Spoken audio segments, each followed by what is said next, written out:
Over the years, I've tested a ton of setups from different camera systems to lighting and accessories. Today, I'm going to be breaking down the gear and equipment that I use that keeps me efficient so I can focus on creativity. Hey everyone, this is Esteban Gill. I'm a wedding and fashion photographer based in Guilford, Connecticut. We're going to start off with my absolute favorite workhorse of camera.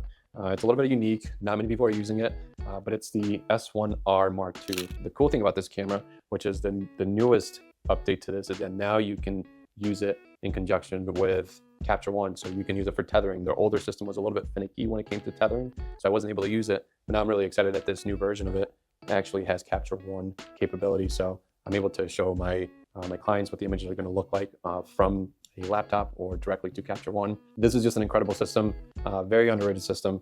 And as far as lenses, the Lumix S Pro 51.4 is one of my all-time favorite lenses. I absolutely love using this just because of the rendering, the bokeh, the micro contrast that comes with it. I believe it was built in collaboration with Leica, which I'm also a huge fan of. But to go back to this Lumix system, I've been using it for years and I absolutely love it. One of the reasons, or the biggest reason why I use this system, is because it actually has LUT capability with photography.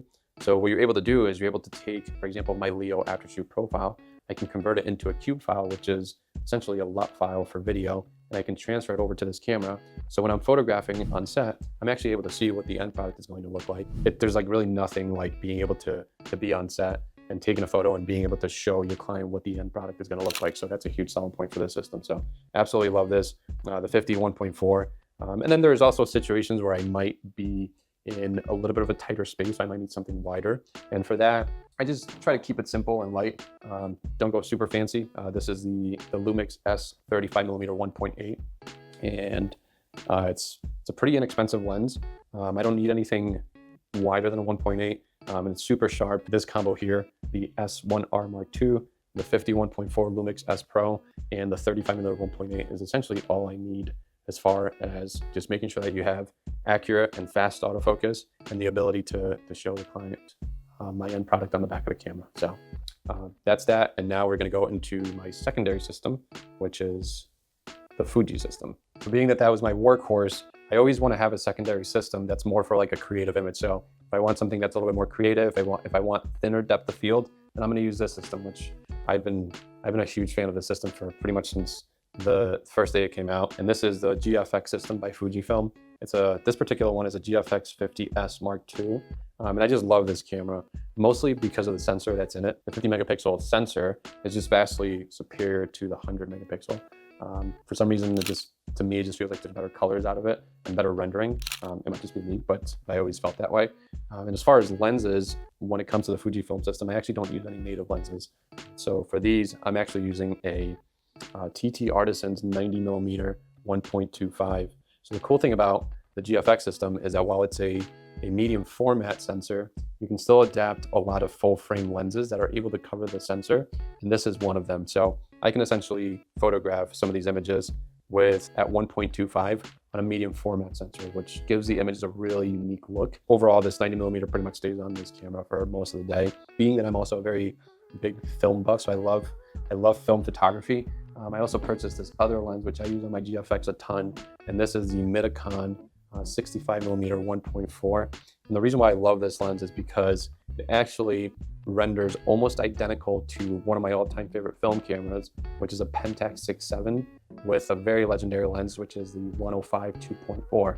So if you were to photograph that setup next to the GFX system with the 65mm, you would get an almost identical look. The only downsides to these two lenses is that obviously they're going to be manual focus. They're very mechanical. They don't have any electronics in them, so they're a little bit trickier to use.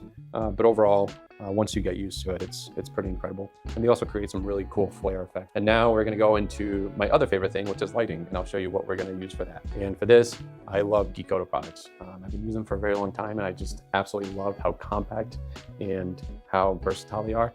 As far as softboxes go, I use anything from a 20 to a 36-inch softbox. This right here, this is kind of a big one here, but I like to use the Geekoto softboxes. One of the reasons why I love them is because it's so compact and so easy to travel with. So you see a lot of people a lot of different companies that do softboxes, and when you tear them apart, they're pretty hard to pack into a carry-on luggage or into your checked luggage. And these actually get very flat and very easy to travel with. So this is a 36-inch. It's one of the bigger ones, but I absolutely love this thing, especially when I want some nice soft light.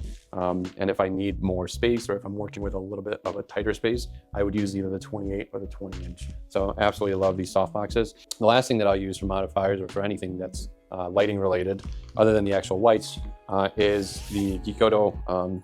These are carbon fiber light stands. And again, these are very compact, they're very light, and they're very easy to travel with. So whenever I'm traveling anywhere, you just throw them in a bag, and they're really, they don't weigh much, and they're able to withstand a lot of weight.